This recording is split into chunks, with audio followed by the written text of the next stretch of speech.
Good evening, everyone. How are you doing today?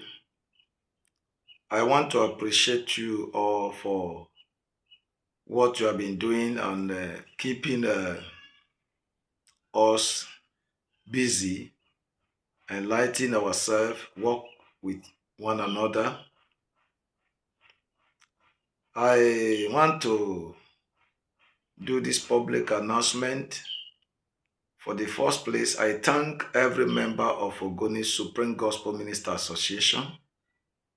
I thank all the Ogoni leaders and stakeholders in this organization, the politicians and the church members and the church elders and bishops. The issue is this. If you look among the political system of Ogoni today, no pastors have been appointed to any positions. They end up the position in chaplaincy. And in these chaplaincy positions, it's not right and now due that we call pastors are not access to any relevant political positions.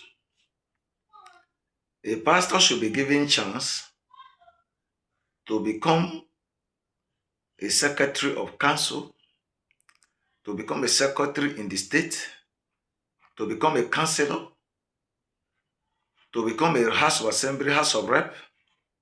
All government positions, at least pastors should be also being part of source positions.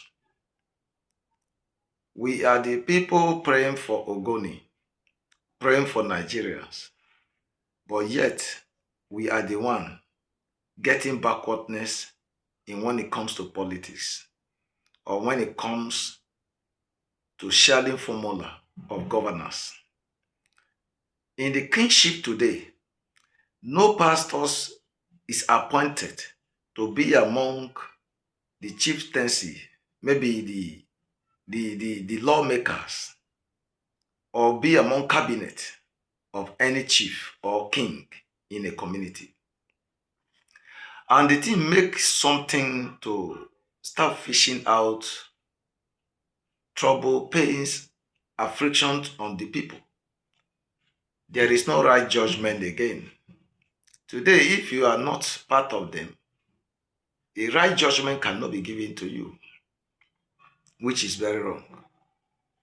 Which we demand and we ask that every king or every chiefs should appoint a pastors in their cabinet while they are making their councils, so that we can also pray for Ogoni while also letting them understand when they are going wrong.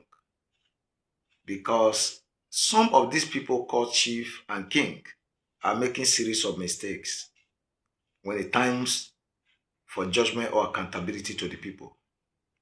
They enthrone you king or they enthrone you chief because you should save the people, because you should be a hope to a common man, a man that does not have anything, or person that will stand by him.